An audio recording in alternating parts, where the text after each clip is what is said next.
Moving on, we are going to start with the Young Achievers panel now. I'd like to invite our moderator for this panel, Mr. Rehan Yar Khan, founder and managing partner, Orias Venture Fund.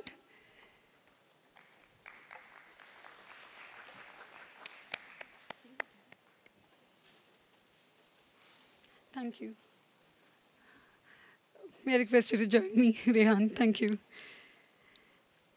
Ms. Devita Saraf, founder and CEO of View Technologies. We just heard her.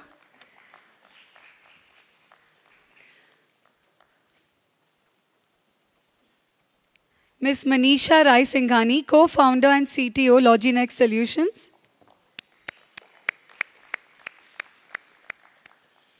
Mr. Manoj Nair, founder and CEO, redgiraffe.com.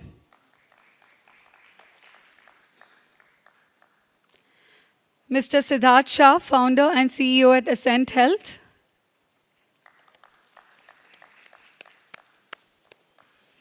And Mr. Saket Modi, co-founder and CEO, Lucidius Tech. I now hand over the panel to Rehan.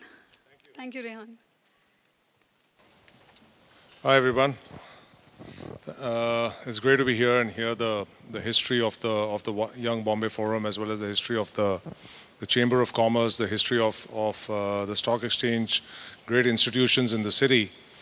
And I think institutions are built by people, and this city has been a pioneering city in building commercial institutions in this country, and I think that journey and that spirit of entrepreneurship continues in the generations to come over here. And while we are seeing entrepreneurship spring up all across India, I think we here in Mumbai have seen it at very close quarters for many, many years. Because, like I said, we've been this has been a pioneering city in entrepreneurship. We have a great panel here today. I think each of the entrepreneurs here are doing some path-breaking work. I know some of them from earlier, and I got a chance to catch up with some of them just before we started this panel. And I think you're going to hear some very interesting things. Devita has asked me to ask hard questions, not amateur questions. And as a result of that, I have reworked all the questions, Devita, that I intend to ask. So we're going to dive straight into it without any further ado. How much time do we have altogether for the panel? 1 hour. Okay. So what we'll try and do is we'll try and do about 30 minutes of my questions, and then we'll open it up to all of you for questions in the second half of the panel. A quick question before we start. How many of you are entrepreneurs? How many of you want to become entrepreneurs? Okay. So almost 2/3 are either entrepreneurs or want to become entrepreneurs. Fantastic. We've got just the right content for you. So let's start. Maybe what each of you can do is do a quick 2-3 line introduction of yourselves, and I'll pass the mic around for that. Sure. Thank you, Rehan. Hi. My name is Saket Modi. I am the co-founder and chief executive of Lucidius Technologies. We are a young company started in 2012, incubated from IIT Bombay. Today, when you bank on an ICICI bank or an HDFC bank, when you land at a Terminal 3 Delhi airport, or book your flight tickets on Indigo or a SpiceJet, or you transact through a Visa credit or a debit card, all of that is secured by us. So we provide them cybersecurity services and platforms. And anything to do with digital, we would be the ones who would be securing digital to some of the largest financial institutions across the globe. So that's my background. Thanks. Hi, I'm Siddharth. I'm the founder and CEO of Ascent Health. It's India's fastest growing and second biggest pharma distribution, supply chain and logistics company. We represent now almost 1% of India's pharma market, in barely about 4 years since we've started. We're also a part of a growing ecosystem of digital health technology and companies. Thank you. So we have about 1,400 people in our company now. I run a team of 150 people. Thank you, Siddharth. My name is Manoj Nair, and I run a company called Red Giraffe. It's a London-based organization. I stay there. I mean, we have launched our operations out here in India, and we are under the banking integration in UK. So what do? Every Indian who pays their rent through any of the credit card of any of the bank, basically the transaction goes through Red Giraffe. So if you go into any of your bank account and look in at the pay your bills section, against all the utility majors, you would see a national category which is called as real estate rentals. So primarily, that's the kind of a hop loop which we have created. We could go on and on, but I would rather, stop here. So this is primarily just a snapshot of what we do. Thank you. Hi, this is Manisha. I am the founder of Loginext. So we are basically optimizing logistics in India and other emerging countries by using smart technology with the use of big data analytics and artificial intelligence. So Indian logistics is really very fragmented and unorganized. So we are bringing some sanity to the logistics sector. Hi, I'm Devita Saraf. I am the founder and CEO of View Televisions. We make high-end televisions and are the #1 smart TV maker in India. We sell more high-end televisions than now Sony does, and we have 300 people.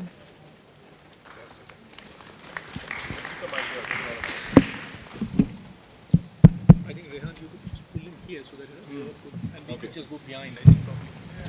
Good.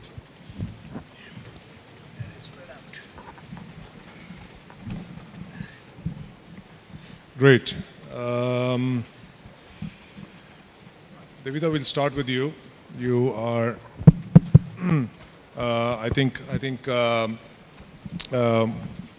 we'll start with you. Could you, you've been running View for how long now? 11 years. 11 years. Could you talk about 2-3 very critical challenges that you faced in these 11 years and how you overcame them? Okay. Well, that's a very broad question. But how we got here. Number one challenge. I think the #1 challenge is, first of all, when you're trying to do something different, it takes a long time for you to become successful. So when I started the business, I came back from the US, I realized that the market in India is changing and we have to have a pulse on the youth. And most of the Indian brands are really budget brands, a little outdated in their positioning. So after researching with companies like Intel and Microsoft, I said, let's come up with the idea of luxury technology. And 11 years ago, that was considered an oxymoron. How can technology be luxury? But I stuck on to this idea, developed with high-end products, went to the television space. And it was only by year 8 or 9 that we grew as a business in terms of numbers. We closed last year at 500 crores. This year to date, we've done 600. And we've got this number, but one of the biggest things we did very smartly is, one, get our positioning right. We knew that we wanted to go head-on against the foreign competitors rather than just be slotted, especially Indian companies run that risk of being slotted as a budget local player. So we had to keep our innovation, our branding, our entire customer service game much high above other competitors. The second thing, I think, how we overcame them is we kept time and money on our side. So I feel a lot of young entrepreneurs, I meet them all the time, they have like 18-month trajectories and like 80 crores to burn. I don't think in my life I've burned that much money. So we took our time, we made sure that whatever money we were spending and whatever we were making, we could plow it back into the business. So if you are a startup entrepreneur with youth on your side, I think take the time and take the money. Don't have a long-term trajectory. The fact that we knew that it'll take us a few years for the J-curve to begin, which it has now, and that patience is what gave us the results that we've had today. Okay. So you overcame it via patience. Yes, absolutely. Fantastic. That's great advice. Manisha, are you in a very competitive space? Or are you a pioneer in your space? We are number 3 in the world in the field of logistics technology. Okay. And what do you do to compete with number 1 and number 2? How do you differentiate? Why should I come to your company? So it's all about innovation in technology, as even Mr. Chauhan was speaking. We always have to be ahead in terms of, what's new, and what we have done for that is we have partnered with a lot of universities as well for our research and development. Could you give a 60-second overview on her business televisions? I think Sure. People understand. Could you just explain exactly where you are in the logistics value chain? Sure. So basically, wherever there is movement of goods, packages, delivery boys, delivery associates, trucks, vehicles, we optimize whatever moves. So be it your Salesforce people, be it your service engineers. So optimization, giving real-time visibility and providing location analytics on top of it, which ultimately helps the logistics companies to save cost, run their operations in an efficient manner, ultimately providing a better consumer experience. Okay. So a very simple example would be, say there are, for an e-commerce company or e-commerce logistics company, say there are 5,000 orders to be delivered in a day.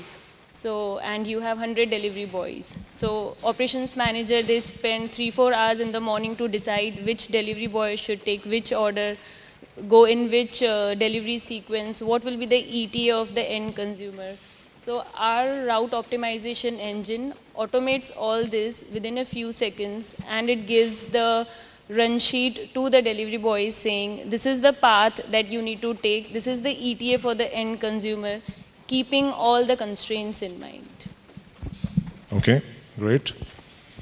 So yeah, talent acquisition was one problem, I would say, when we started, because when we talk about innovation in artificial intelligence and big data analytics, 4 years back when we started, it was very new in India. It was not very common. So what we did is we partnered with a lot of universities in the US. Both Dhruval and I, we are from Carnegie Mellon. We did our masters in big data analytics and optimization. So a lot of research and development work happens in the US in collaboration with the developer team in India. Okay. And how do you compete with number 1 and number 2? So you are making, they're in a business where they have to go and make a B2B sale, right? And typically all the 3 will come and pitch to your client. How do you sort of win that order? What is the edge that you use? What is the strategy there? Sure. So design thinking is something which is our forte. If you see, a lot of companies which cater to enterprises are not very much focused on good user experience. They are okay with having an average mediocre UI UX. While for B2C companies, user experience has always been a priority. So for us, design thinking is a very, very important activity that we perform at an organization level in different forms. So right from our product managers to our leaders to our developers, we have in the onboarding plan, in the onboarding, when the new employees join, so we have one field visit for every employee of the company every month, which helps them empathize with the user and always be ahead of the curve in terms of competition. So that is one thing which we have not seen a lot of enterprise companies catering to enterprises doing. Okay, thanks. Sid, I'll come to you. Manoj, I'll come back to you. So wow, 1,400 people in 4 years. Yeah. What drove you crazy? So I think it was, a lot of it was actually not by design. It just, one thing led to another, and, kind of thing happened along the way. So we started out as a very small retailer in Mumbai, selling medicines and providing them to users over a phone call or a website. But we realized that to do that, you need to have the right inventory. And to do that, there has to be a good distribution network. And this was in 2012. And in 2013, August, we decided that if there aren't enough good supply chain experts. Why don't we try and do that ourselves? And I think that was the start for us, right? So we had not planned to be in the pharma supply chain space per se. But I think once we got over there, we realized that the complexity in pharma per se is pretty high, because the manufacturing is quite consolidated. There are big pharma marketers or manufacturers, but there are about 60,000 distributors, right? And the top 10 guys would have hardly like a 3-4% market share across the country. And same is the case with retail. It's a complex web. So as a retailer or as an end consumer, if I want any single drug, most likely people will come and tell you that, sorry, I don't have that with me, or come later, or buy it from somebody else. There wasn't somebody who could be your one-stop solution to getting every single drug that you want. Whether we like it or not, pharma is one of the few areas where the end consumer has relatively less choice to decide what he wants, and hence supply chain plays an incrementally significant role in ensuring that they are available at the shelf at that time. And that's what drove us to getting into pharma distribution. And we've pursued a very healthy mix of organic and inorganic growth. So we've gone ahead and set up distribution facilities on a pan-India basis in 9+ states, and actually gone ahead and partnered or acquired some of the existing guys over there. So we could use their local connects and local expertise, and at the same time then bring in new systems, bigger warehouses, better capital efficiency, and essentially go to a pharma retailer or eventually the customer through the technology platforms that we have to say that we'll give you the medicine that you want at the time that you want at the best price. That's essentially what we do. Super. And can you tell us, 1,400 people in 4 years, how do you manage them all?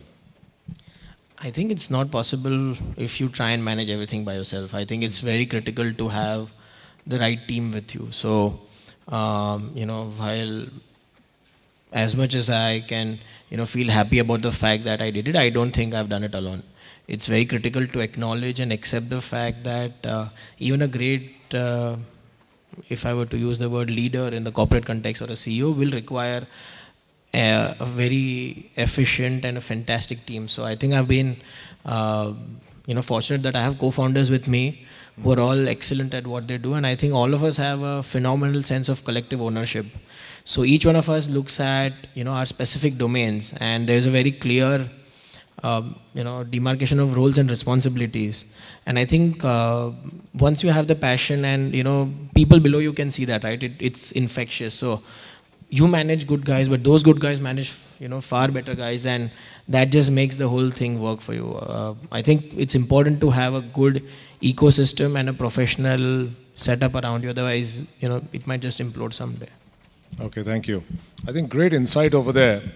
What has allowed Sid to scale so rapidly is that he had a good set of co-founders along with him, and they have shared responsibility. And I think we've seen this in a number of companies. If you saw Infosys, they had a number of co-founders as they scaled up. Google was started by 2 guys, and then they added Eric Schmidt very early, so they had a team of 3 from inception. So, and I as an investor have also seen this over the last 10 years, that typically if you have a couple of co-founders, 2, 3, even 4, it really helps you scale up very, very quickly, especially if the 3, 4 of you get along very well, because it's just so hard for a startup to acquire talent from the market. Because why would an MBA who's at Levers want to quit that and come and join you? You probably can't pay as much as Levers pays, and there's a lot more risk in joining a company such as yours. So to get off the ground with a great set of co-founders is an absolute winning formula in the startup space. Manoj, we spoke briefly. You mentioned you were a civil servant in your earlier life, and now you are an entrepreneur. Could you talk about your challenges of starting up? First, if you could give a little introduction on the company, and then your challenges of growing this. Because you've moved from a very structured environment to a very unstructured environment. Right. Thank you, Ryan. So I think the full story is not being captured in what just Ryan said. There is something more to it. I started my first company when I was 19 years old, sold it at 26, decided to give civil service exams a shot. That was purely because my wife's family, whole lot of professors were there. So they used to say that, if there's anything, then that is civil service in India. I decided to give a shot. I mean, a single shot takes 2 years. You have prelims, you have mains, you have interview. I was very fortunate that in my first attempt in 2005 civil service IAS examinations, I was all India rank 2nd in civil service interview that year, and got through. I was deputy commissioner, so I sold off my company, because when you are in civil service, you need to have, you cannot have clash of interest. So once that was done, then it was 7 years of fantastic run in civil service. It's an other world out there, It's an absolutely different, someday we can sit and talk, but that's a different world out there. My final posting was as a deputy commissioner of Bombay. So 7 years, then I decided that this was not for me. And I resigned before President of India. I went across and became a managing director in an asset management firm in London. For 4.5 years, I think life has been way too kind with me. 4.5 years, we had this asset management firm. We started off at $103 million. My partner was ex-UBS banker, and around in 3.5 years, we sold it. I sold my stake, wherein we had around 6 times more asset value. We sold it when we had around $698 million in terms, and I made my money and retired at the age of 37. So that's when primarily I felt that I am going to give every comfort to myself. I'm going to sit down and relax, and this is all done. I gave myself 6 years with all the comfort in London, and decide, and in fact that's when I realized that I will die of boredom if this is how life is going to be. I called up my professors in both my alma mater, London School of Economics and Harvard Business School, and said, let's work on something wherein we all come together, and I need an extremely credible game, because this time it's not going to be money, it's going to be personal. And I want to really, really run a organization which is innovative in all senses, which breaks all parameters of pioneership, and we play it by the rules and by our values which lay down, which means we would not be raising money, which means we would be cash positive at the shortest possible time, which means we will have, and in fact, we gave ourselves a draconian target that we will hit top line of $1 billion in a year. Now, anybody who would listen to all this would think that these guys are smoking grass. Yeah, that's primarily what they do. And I can, with all comfort, I can say that we are now, 7 months into the game, and we run a book of 3,500 crores.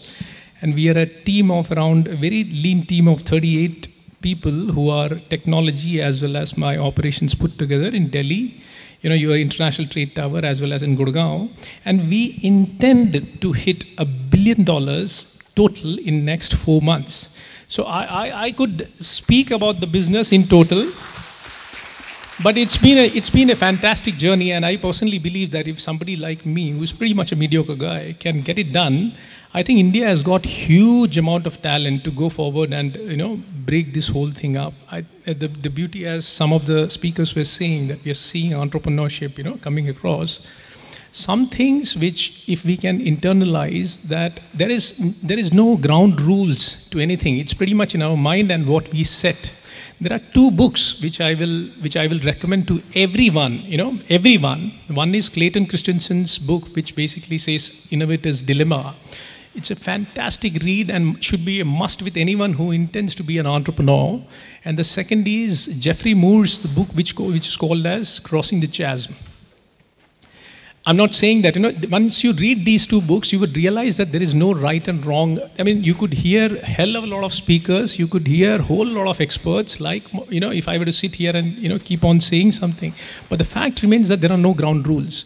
If you can look into the eye of the person whom you see in the mirror, and if that tells you that you can pull through a particular business on, then by God, go for it. That's primarily what entrepreneurship is all about.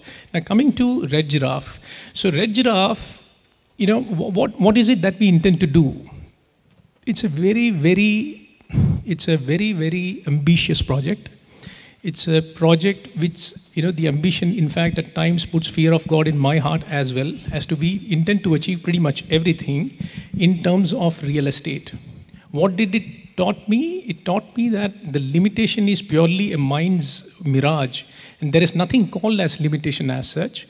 I went up and met each and every CEO of Indian banks, told them that how things are going to change, told them how strategic inflection point is here for banking.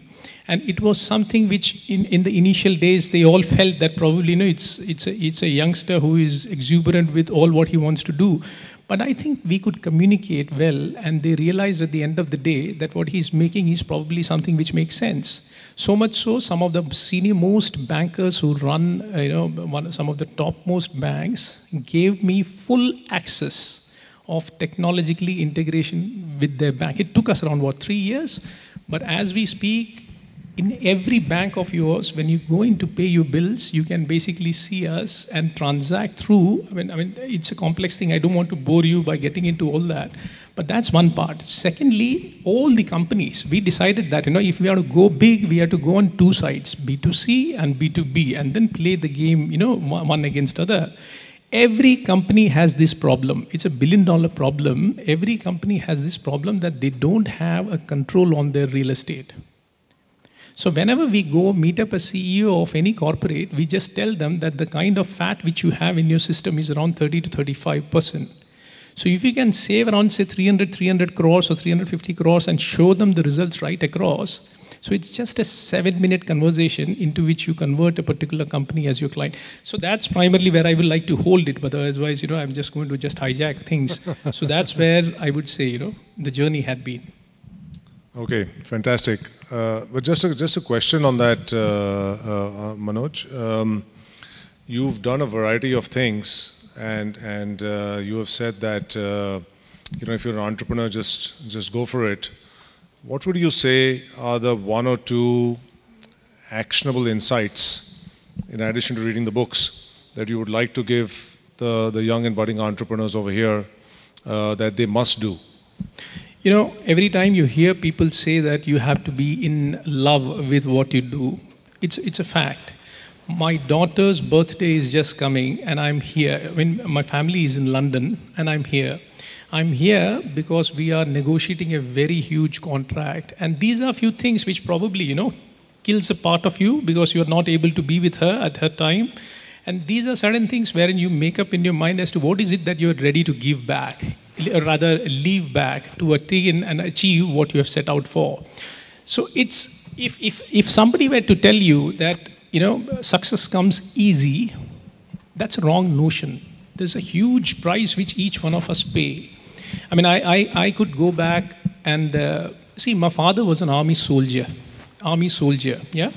So generally, kids for, say, army soldiers generally don't go, and people don't expect much from them. So that's the start which I had. And from there, the journey had been absolutely fabulous. All I used to tell myself that it's going to be a different journey. I'm not going to live the life my father lived. And I used to tell him that, Dad, whatever it is, we are going to make things in a much, much better. So 19 years when I started my first company, I felt that first of all, let's pick up what is the major problem which is hitting everybody. Major problem. If each one of you, none of you could pay your, let us say, rentals through credit card. The moment you do that, you get hell of a lot of points, you get cash, you get everything. There's no point paying rent through NEFT. You have huge advantages. But nobody in the world can, as of now, pay that. And then when you bring in a solution like this, which completely transforms industry, for that, I think you need to fall in love with what you do.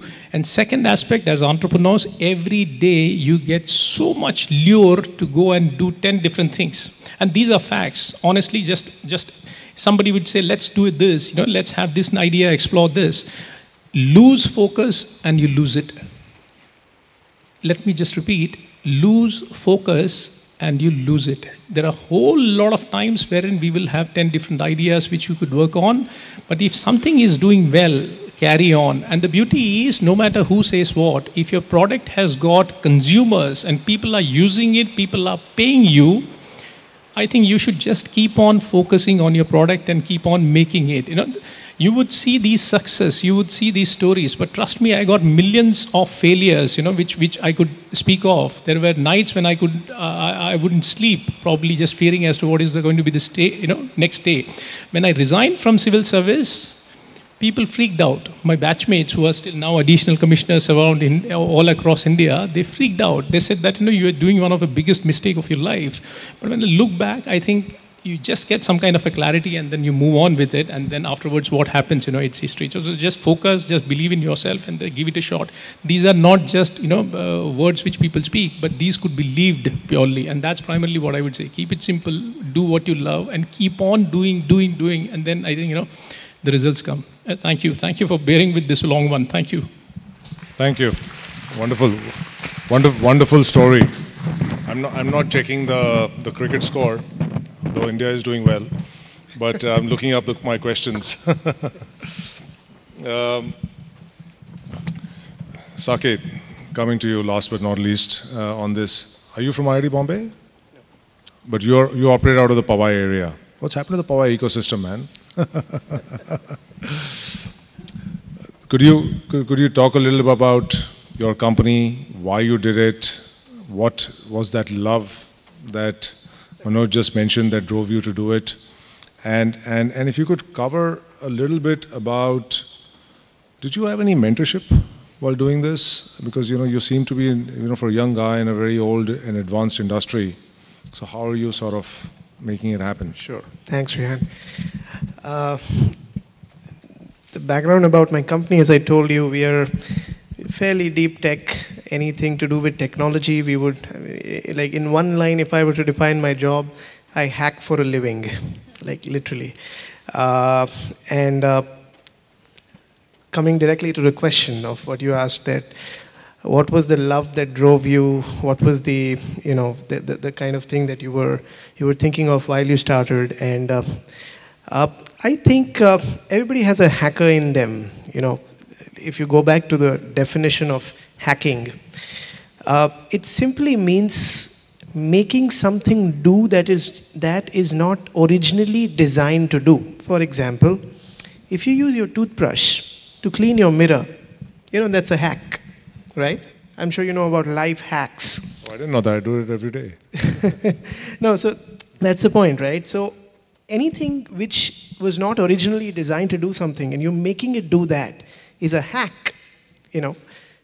When I feel the greatest hackers of our times have been the Steve Jobs and the Albert Einsteins, because they saw the same thing which we see, but they saw it in a different way. And they found out, they gave an output from that, which we as normal human beings, couldn't think of. For me, that is hacking, When a hacker looks at a website, which you also look at, but he basically processes some queries in that, using which he gets an output as the list of all the user IDs and passwords on the website, which it was not originally designed to do. That's a hacker. That's a technical hacker.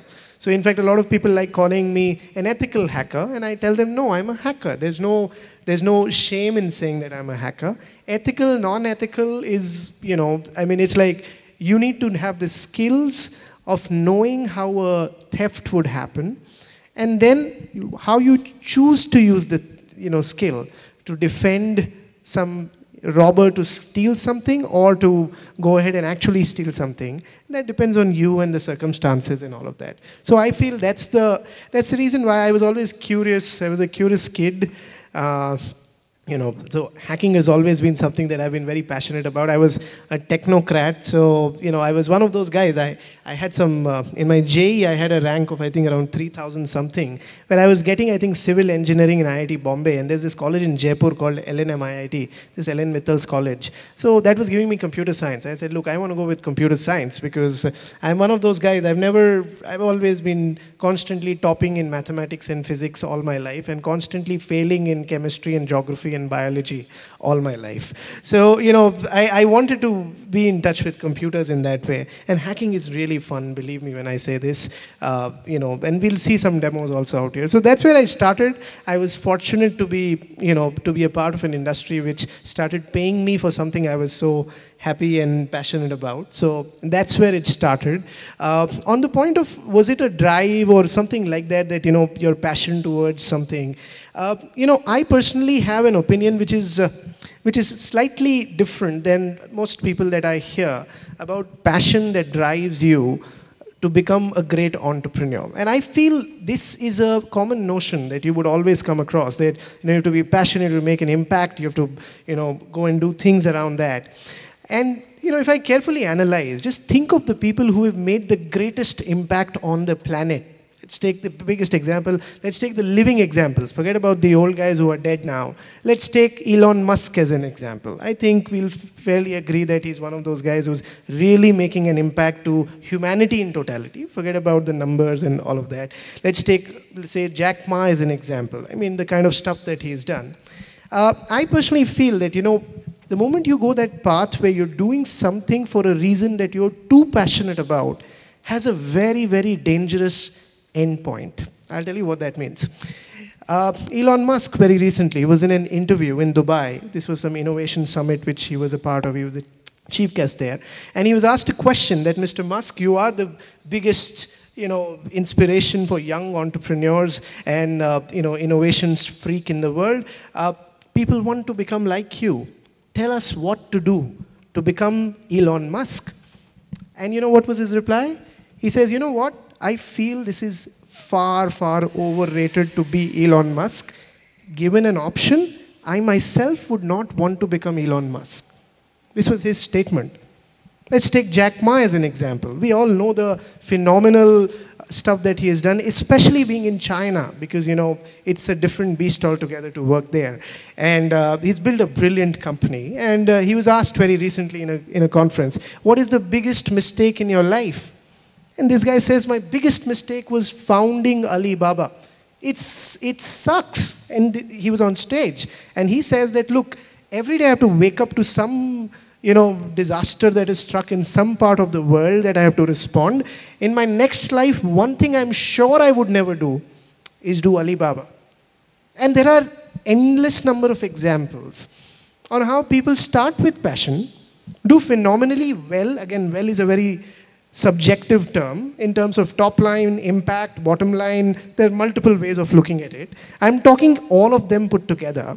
You do phenomenally well, and still the problem becomes that you were so passionate about making that change, and probably in 10 years, 20 years, you've made that change, and then suddenly you come to a vacuum of saying, now what? You try to skip from 1 to 2 to 3 to 4, but the pursuit continues to find that great impact that you've done. But let's face it, let's be very, very real out here. No matter what you do, no matter what's your idea which will change the planet, nobody will give a damn to that, and you will not be remembered 200 years down the lane. Let's be very, very real about this. Now, when that is the case, I personally feel that, you know, being too much attached or too much in that idea that I'm going to make a change in the world is a false proposition, is what I feel. So does that mean that you don't want to pursue an idea? No, you want to do that, but you want to do it as if you're having fun. It's like, you know, like I'm here having fun talking to you, and I don't really mind if I say 2 wrong things or 2 right things. And if I have an understanding of what I'm speaking, probably out of 10 things, I'll say 6 right things and 4 wrong things. If I have a clarity of what I want to talk about, and things will automatically happen in a good way that you will like my speech. Precisely in the same way, If you've got some clarity of understanding on how consumers work, what the problem is there in the industry, if you've got great team that you put together and give them the right respect and the responsibility, things really happen automatically. You don't have to have the motivational speech power every time. It does help, but it's more of a communication skill, which is very important because you want to motivate people, because most people don't understand how can you move forward without a sense of purpose. But I'm saying you go beyond purpose, where you're doing all of this because you're having fun. And the moment you do that, even if you go for a failure, you won't feel depressed. Even if you become Elon Musk, you won't tell the world that I don't want to become an Elon Musk.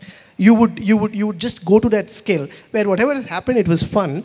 So it's a little different view on that way. Again, I'm a very young man, you know, I'm just 27. So with all due respect, I can be totally wrong in what I'm speaking. So it's a little contrary view in that way. So that is there. In the last part of your question, do you have mentors? Something very interesting I've done is we've stayed away from institutional investment. Are you an Edward Snowden fan?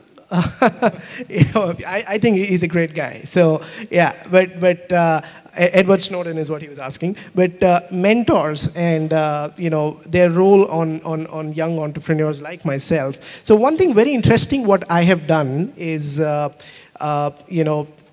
have said no to every institutional investor which is there. Nothing against them. I think, thankfully, we never needed money. In cybersecurity, I mean, the marketing is done by the Prime Minister, by the hacks which are happening, and we just need to cater to the market. Once that is the case, and still we are a small company, so we've just raised angel investment and made an advisory board with people who we've given stocks to be vested over a couple of years. And these people are the who's who on the planet. So, we've got the ex-chairman of Citibank, we've got the executive vice president of a NASDAQ, we've got, in India, the India CEO of Adobe, of Google, of Boeing, there's a long list of there. And these are the senior most folks out there who are my mentors because, them putting their own personal money, and none of them have put in money from their company. Now, that putting in money from their personal pocket automatically means that they would become advisors. And I had a very, very clear conversation with each one of them before they put in the money. And I told them that, look, I understand the money that you're putting in, and that small amount of money, angel investment, all of them have done anywhere between $50,000 to $150,000. So it's a very small amount for anybody who's that senior. And I understand, I tell them that, look, it's like a casino change for you. But the point is you have to give me 3 to 4 hours of your time every month. If you can't do that, please don't invest money into me. Because my raise was not for the money, but the amount of time that you would give me is far more precious, is far more, investing into the company than anything that is there. Because there's no shame in accepting that, look, getting the CEO's designation because you founded the company is an easy thing to do. You automatically become the CEO of the company you found. But on the other side, I personally believe to actually deserve that is when you are able to make a company which is worthwhile in that way. And that only happens when you get the right wisdom. And as we were discussing young and old, as very rightly pointed out, I like saying it like that. The young it's like, vector quantity. Vector has two parts.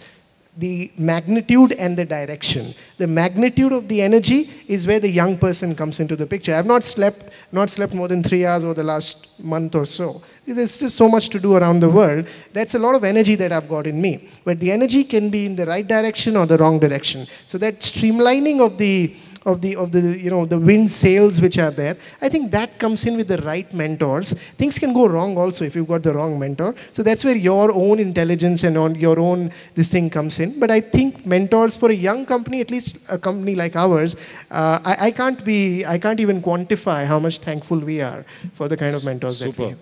So I think great insight there, to get mentors. To get mentors on board to guide you in your early part of your journey. Devita, I'll just do 2 more questions and then we'll open it up for questions. Devita, let me come to you. A question I get asked very often by young entrepreneurs is share some growth hacks with me, right? So and how many B2C entrepreneurs are there out here?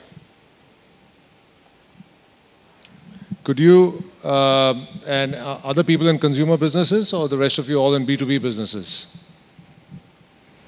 Okay. Could you share a few growth hacks that have worked for you? It's a very broad question. Can you break it down into further what you want me to answer? No, how did you get a great ROI on your sales, on your marketing investment? What are the 2, 3, like growth hacks? When I was an entrepreneur, one growth hack that worked for me was this whole exit coupons. Right, so what I did for my company is I would go around giving all these retailers a coupon of 20% discount on my product. Right, so with every invoice they would give that out, and people would come and use that coupon with me. It was great for them because it was like they were giving money along with the invoice, right? So that was an exit coupon growth hack which I used very effectively and built our company, to a very large quantum. Did you have any growth hack that you used to build View? Well, everything we do is quite strategic. And actually, I'm not a big fan of hacks or tactics. Because you'll use a hack or a tactic when you're a follower, when you have to respond and react. I'm not a follower. I don't need to respond to someone. Just today, was the big sales of Flipkart, Amazon. They're all over the newspaper talking of how both of them are fighting over the View brand. Both of them want me to comment. 6 journalists called me and someone said, "Aap ye price dal do, aap ye model dal do, aap ye thoda ek quote de do, ek tweet kar do."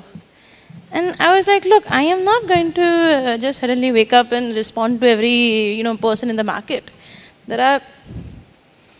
In the time that I started my company, I have a list. I call it the Boulevard of Broken Displays. I have a list of about 45 brands come and gone. And they come and go because their strategy first is, we're going to beat View. That's what one of the major players this year has done. They've literally taken shops next to my shop, cities all across. But again, you cannot have that mindset of, look, I am just going to do what someone else is doing and doing it better or cheaper. Whatever you do, you have to do with a vision. Then I don't think a small, and I understand what you're looking for is just certain fun ideas that people can implement. But that's not really, and I'll share some interesting ones with you as to why there are TVs in Bombay Stock Exchange and how difficult they were to get as a customer, and how I personally went and did that sale to them. And I will share all those tips and tricks because, we actually spend less than 1% of our revenue on marketing. But we are the fastest growing television brand. We are the #1 online and choice of the youth. So some hack we must have done. The first hack... I knew it. Huh? I said I knew it. The first hack, I think, for us has been, what's the vision? What do you want to do actually? Even when we started Young Bombay Forum, there were so many chambers of commerce who are having their youth wing. I can tell you very confidently, and I'm speaking almost like a proud parent here of people who have been my successors. Not everyone has celebrated 10 years. But what came in is first that there was a vision, a great plan, and a great team that had a great kickstart. And even at View, what mattered to us is that the business plan that I wrote 12 years ago, it's still the same. We have not moved, we've never been reactive, we've never been tactical, we've never tried to change our business course just because someone else has come in and tried to get our market share or tried to go after our customers. I think what matters to us is we knew that we want to reach the sort of upmarket Indian customer. And we did it we kept our eye on the pie. As you talked about focus. We kept our eye on pie. This is who we want to reach. Today also, within the Young Bombay Forum, I can say that what we spoke about at the launch 10 years ago is what we're doing today, which is helping young entrepreneurs and young professionals become future leaders. We don't move around so much. However, where does that hack come in?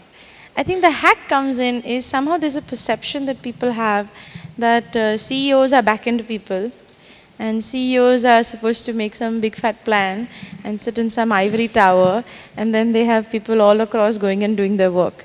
I think the very important hack, I would say, is even today, a CEO has to be hands-on. If you're not a hands-on CEO, that means you don't truly enjoy your job, as they mentioned. I've been running my company for 11 years now. Last week we had a massive launch. Some members of my team are here. I don't think we slept for a while, just working non-stop. But that passion and that energy was there because every year we want to up our game. And what I think did differently in this industry was be that front-end CEO. So one of the things that I do, 2 examples I can give, is of course I'm a very public face of my business. And that gets us so much press and recognition and coverage that we can afford to spend a lot less on marketing. And in fact, I have my own in-house agency where all our work is done. So the entire branding work, if my competitors are trying to find what is our secret sauce, the truth is that you cannot be innovative with one idea. All those innovations come within a team and myself that's very hands-on working in-house, similar to maybe an Apple or something. And I think being hands-on is really important because even the major sales that we do, I'm someone who's always available to my team to do and make a major sales call, to call a customer, to be part of something so that we get that ROI. In terms of a hack, I think as we go into more and more areas, what I try and do is I take my team and I put them at areas which are existing, and then again I front-end the newer areas of business. So just 3 years ago, actually our revenue was 35 crores. And our investors said that, look, 35 crores is very small. It's time for you to shut the business. And our business relations with our retailers and all was going nowhere. And after 8 years of running this business, I wasn't really ready to really walk into the sunset or settle or different things that people said that, acha, now forget about it. So I literally, I think, stalked all the e-commerce CEOs on Facebook and LinkedIn or events, wherever I could find them, and fixed meetings myself and went to them and told Sachin and Kunal and Amit, etc., everybody from Snapdeal and Flipkart and Amazon. And I said, you know what, I will do the back end. You just do the customer acquisition. Let's be the biggest guys in the television space online. And I remember a few months later, Flipkart approached us and said, would you be exclusive with us? And we've been exclusive with them for 3 years now, and we've done phenomenal business with them. But the fact that I could tell my team that you handle the existing areas of distribution, I am going to front-end this new area called e-commerce, helped establish it like a mini entrepreneurship. Then I moved on to the next thing. Right now what I'm working on is how do I take my brand abroad. So personally, I would say the biggest growth hack has been for us in success of our business is to be a hands-on front-end CEO. And really today, especially in India, it's a very people-oriented economy. It's a very social economy. Your cultural quotient, your political quotient, your social quotient has to be very high. And you have to extend yourself more than just being a back-end CEO who's making the plan and sitting with the operations guy and sitting with investors. You have to put yourself on the line to push whatever business that you are doing. You have to put yourself out there to grab every opportunity and realize that as long as you're the CEO, you have to continue doing this. So the only hack I can say is just be upfront and be a leader and don't try and be a follower. Okay, great, thank you. Yeah, it's very interesting that she talks about the PR aspect and also the leading from the front aspect of a CEO. There's a very interesting case study which is happening in India as we speak, which is a global case study, right, in brand building. There is a brand being built in India in a highly new and disruptive manner, which we have never seen being built anywhere else in the world, right? Can anyone guess the name of that brand? You're right. What is the disruptive? What is the new in that brand? The new in that brand is that all brands traditionally were built by you first launched a product, and then you took, you had a budget, and that 5 minutes in between the content, you kind of showed your ads, right, on television, or while you're flicking through the newspaper, the kind of the minority portion of the paper was the advertising and the majority of it was the content. The paradigm shift that Ramdev has brought about is that he is the content, right? 100 million people are watching Ramdev every single day for an hour. Now, that is very difficult for levers and a lot of other companies to now start competing against, because you actually have to go and you have to buy that advertising time, which he is not buying, right? This is also the same thing. This is also the Donald Trump effect in America. When I was in the US about a year ago, I said, this guy is going to win because he's always on TV, right? He's getting so much free airtime that how do the other candidates ever compete with the guy? And sure enough, right, he went on to win. And there are similarities in both of them. So this was a sort of a new type of growth hack. So one of the things we always advise our companies now is be a content-first brand. Rethink your whole branding approach. Don't think about just being the advertising, be the content, right? And that has a tremendous amount of value on your brand building. I'll come to my final question before I open it up to you guys to ask. Sid, I'm going to ask you that question because the question I get asked very often by young entrepreneurs is, how do I hire great people? And you've hired a lot of people, right?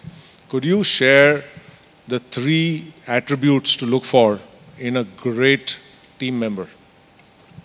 So, I think the first set of people who will ever join you are actually the people who will, have to believe in the vision that you're carrying, right? So I don't think the first set of people are going to come because they'll find great commercials or that, they'll feel that, oh, I'm going to do this. So they have to be infected by the vision and their ability to do big, and it's essentially like a risk reward for them, right? That they are literally all in with you. That if this goes through, we're all going to make it big. If not, it's okay. But I think the first and foremost thing is people who are, I would say extremely high on passion and believe in your vision. Because without that, you're not going to get people who will stay up with you all night or who will, work hard and take ownership like it's their own. I think the second thing that's worked for us... What is the question you asked him? Do you love distributing medicines? No, not really. So I'll put it this way. One of the questions that we asked them is that if you had an opportunity to set up a new distribution center in let's say Pune, for example, I have 2 options for you. Would you like to, get this, what was your last CTC, get an increment, get a variable, get some ESOPs in the company and, try and contribute towards the growth? Or would you rather like and come and join us for a month? This is what we're going to do. This is what we've done successfully in Mumbai. What if we offered you a 50% pay cut and gave you made you a partner with us in our Pune business? And if it grows well, does it make sense for you or not? And it doesn't matter which industry you come from, because very honestly, me and my co-founders, none of us have anything to do with pharma, right? And to be honest, even today, if you ask me the names of 10 medicines and what's their content, I wouldn't know. And I don't think that's my job. That's the job of the people who know that. My job is to know how to efficiently store, manage, and make it available to the people. So I think if somebody is willing to take that challenge up, I think then you found the first guy, right? So you don't have to give them a pay cut. You don't have to, make them a partner. But the point is, at least the guy has to be willing to do that, right? And that inspiration has to come from your past by saying that this is what you did over here. Are you going to be able to replicate it or not? I think that's number 1. I think number 2 is, again, the ability for the guy to put in, as Manoj said, what are you willing to leave behind, right? So one of the things we ask is it okay if I would call you on Saturday at 11 in the night, right? Not that you intend to, but just to check that if something happens, is the guy willing to take ownership or not, right? So I think these are the 2 most critical factors. The guy has to believe in what you're doing and believe that it can become big. And I think he has to be able to give it the priority that it deserves. I think if these 2 are there, everything else can be taken care of. Okay, fantastic. Are we out of time? Completely? Okay, sorry. I would just like to add one thing here is, I think it's always especially for, when you are a 200 people or 1,000 people company, it's always what we believe is in hire for attitude and not skills. Skills can be taught, but attitude is something which cannot be taught. Super. That's a great insight. Well, thank you. Thank you, everybody. I think we're out of time. Sorry I didn't get a chance to get you to ask your questions, but I hope you nonetheless enjoyed and got some insights out of what the panel shared. Thank you. Thank you. Thank you, Rehan, and thank you, the panelists. I think it was very engaging, so we definitely have had a lot of takeaways. Sorry, could you just wait behind Rehan? May I request you to, Rehan, would you just give the mementos to the speakers of the panel? So, we're planting some more trees.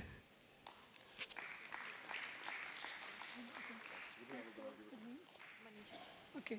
Manisha Raisingani.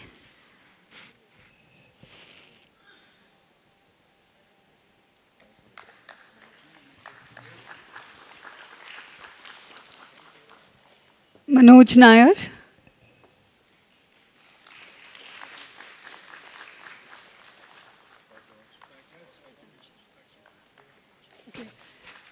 Siddharth Shah.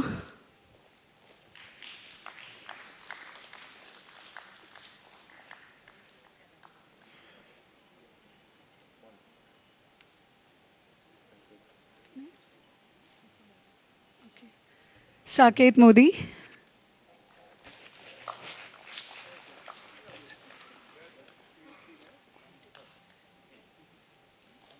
And Devita Saraf.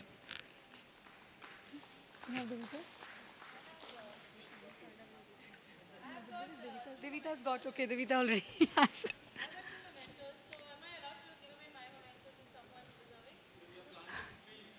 Yeah, sure.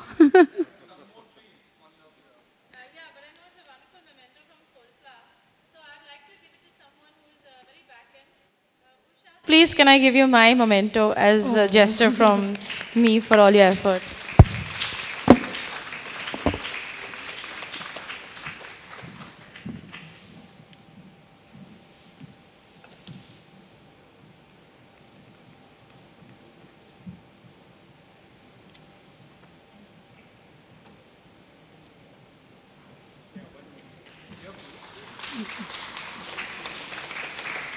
And as would be topical, may I request Amit Sarda from Soulflower to give a memento to Rehan Yar Khan.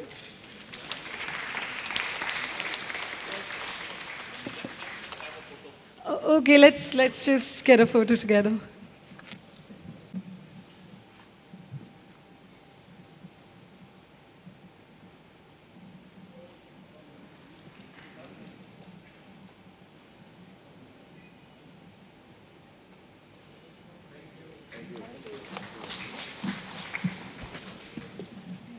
Saket, we need you to stay back.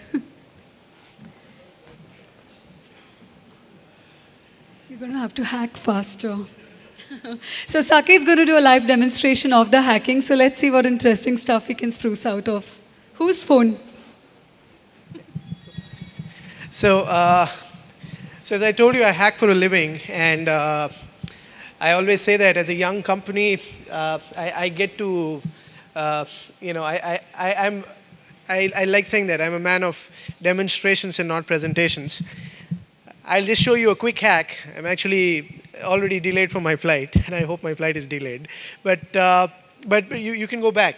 I have 5 minutes, right? Cool. 5 minutes. I'll wrap this up. No, I don't need. That's fine. Thank you. So just to give you some background, what we'll do out here is I'll try and show some live hacks to you.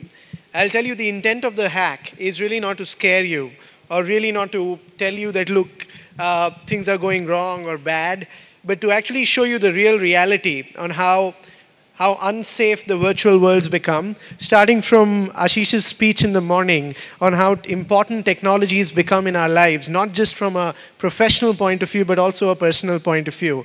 A disruption in technology is no longer a problem of the technology team in your company. It actually becomes a business problem. And that's the reason why, I don't know if you followed last week, a company called Equifax, and these things keep happening every week, but this is of great significance which you should know about. Equifax was a company which was providing credit scores to individuals while applying for loans in the United States. 143 million people in the United States. That's effectively half of the total population of 300 million people in the US. Their social security number, their name, their gender, their address, all of that came out publicly last week. And this half population, the other half which did not come out were really the kids or the old people who did not have the social security number. So anybody worthwhile in the United States would be somebody whose social security number is now out in the public, and this just happened last week. Believe me when I say this, this is as scary as saying the entire Aadhaar biometric database was hacked and has been put out. Now that's what we are going to do today, that how the hacks around technologies happen and how can you secure it. We'll start with a demonstration of a mobile phone where I'd love to have a volunteer. And the reason I start with the mobile phone is because really mobile phones become the centerpiece of both our professional and our personal life. So I'll need somebody who doesn't mind me taking their mobile phone for some time in my hand, and with their permission, we would probably show some data on the screen. So anybody? Okay, so I'll take your phone, and no, that's fine. That's fine. No, that's fine. Cool. So.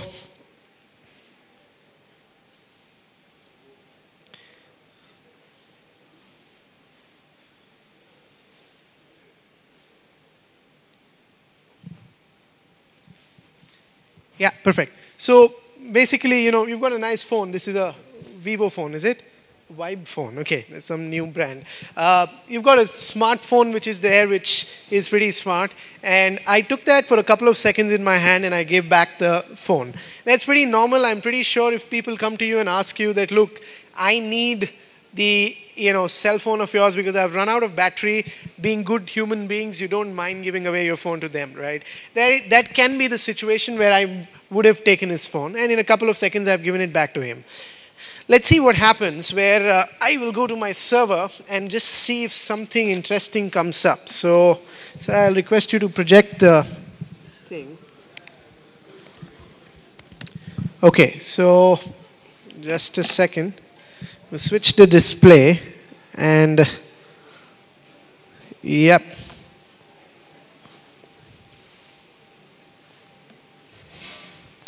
Okay, so I'm going to log into the internet, which has now got disconnected. It was connected in the beginning.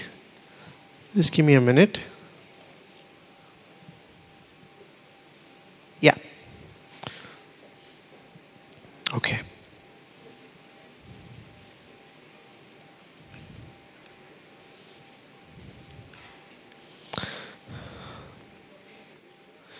So I'm going to this very interesting platform that we've built. We call it Lucid Droid. I'm going to log in.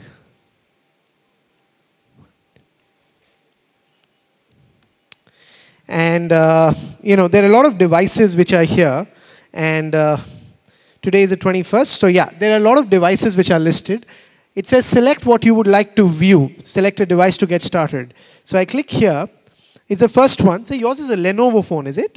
Okay, cool. It asks me select what you would like to view. Let's start with, let's see if we get the contacts. Yeah. Are these your contacts, sir? Yes? Tejas Bhaiya, there's a long list, Jessica. Yeah, are these all your numbers? Look at them. Yeah? The entire list, right?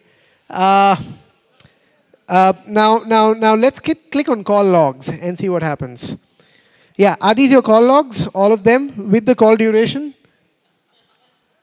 Yeah, that's every single call which you've got on your phone and the log being incoming and outgoing, and you get to see that on the screen. Similarly, can I click on your SMS? No? Well, you've indemnified me, so I have the right to do it. So yeah, these are the question marks that you can see. I think you get SMSs in Hindi, so that's the reason it's. But these are these your SMSs? All of them? Yep, they're all your SMSs. There's a long list. I see some bank transactions. I'm not going to stop and let people read it, but that's fine. Can I click on browser history? No? Okay. Hey, that was a loud no, you know. Don't do it. I get that. That's a warning. I understand that. Let's see the GPS. Let's see the GPS. Just a second. Yeah. Let's click on the GPS and let's find out where his phone is right now. So, yeah, it says Mumbai. Let me zoom in. Let's see if this is accurate. Yeah, it's almost accurate. Yeah, I think that's where we are. Yeah, and his phone is inside, so you know the accuracy can be a little. I'm sure you know that if you use your GPS within a premise, that happens. Let me do something where I show you something even more scary. Let's go to audio recording. Yeah, I've got a recording here. I'm going to download this. Save link as. Save. Let's see what happens. I've got a file here. I'm going to play it. Do you have a aux cable by any chance? No? Okay, don't worry, that's fine. I'll just play it with my mic. And let's find out where his phone is right now. So, yeah, it says Mumbai. Let me zoom in. Let's see if this is accurate. Yeah.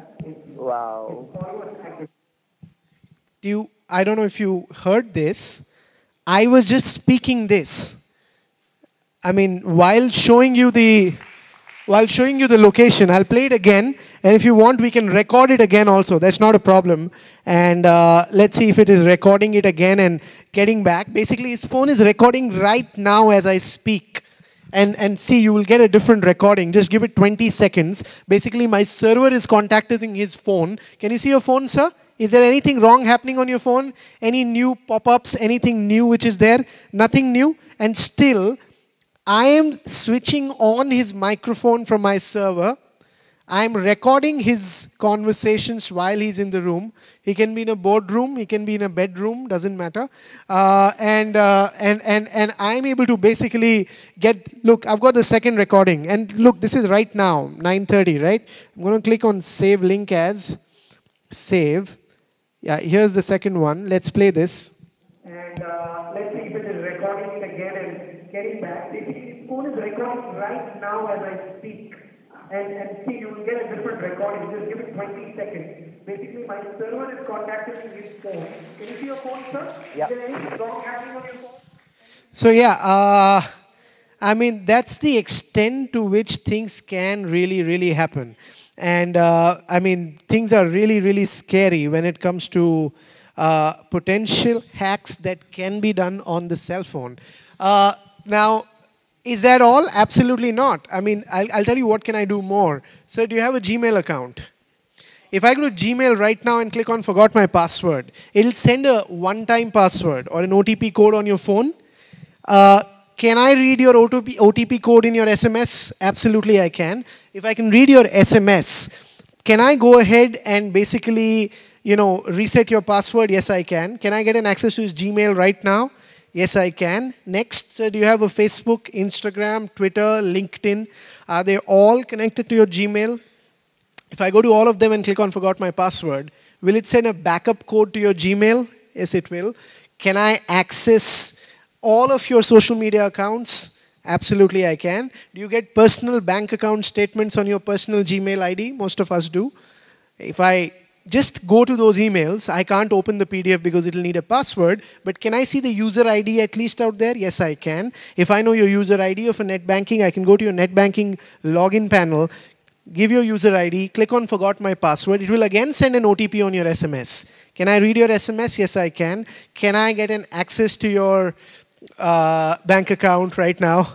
Yes, I can. Don't worry, I'll remove it. It's just that it's too worried. But this is the potential, you know, of what can potentially happen when you talk about a hack. And what I just did was not even 101 of hacking. You know, it's like the first class of hacking. It's like standard grade 1 of hacking. I basically installed a service on his phone that took all the permissions that your Facebooks and the WhatsApps take while downloading the app. The only difference is they don't show all this data on the screen while I showed the data of his on the screen. That's the only difference which is there. So imagine all the apps sitting on your phone right now basically has all this information which I'm showing you. And it's just that they don't show it back to you so you don't realize, but it's really possible for them to see anything that you're doing. And the best part or the worst part is they're not even doing something illegal, because you're the one who gave them the permission while downloading the application that, yes, I allow you to use all of my information for whatever reasons required.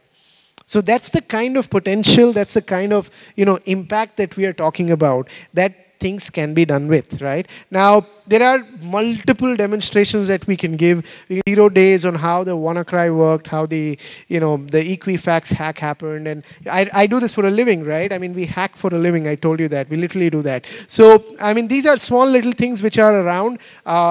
If you want, I'm happy to show you more stuff, but probably in the interest of time and just still hoping that my flight has got delayed, I'll probably just take one more question. If you've got a question, I'm happy to answer it and talk about it. I'm pretty sure all of you might have one basic question on how do you secure yourself from this. Obviously, don't give me your phone, but more importantly, by not giving me the phone, the point is don't give anybody your phone. That's very, very important. I'm pretty sure you'll not do this after today.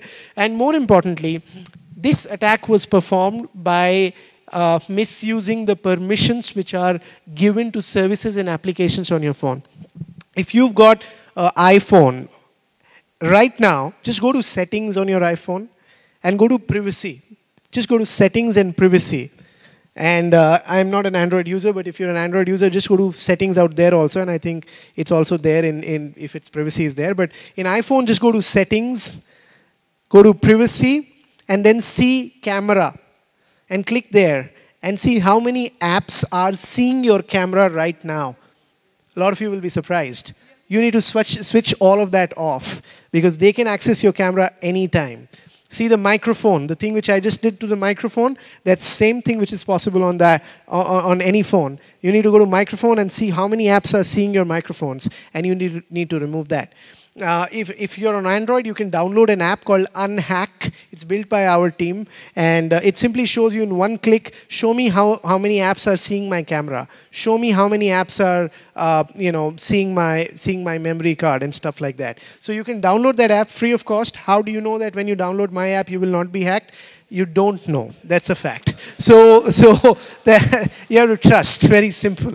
So that's the way this works. That's for Android and that's for iOS. And I think that's where we are. I don't know if you want me to talk about some questions or things. Yeah.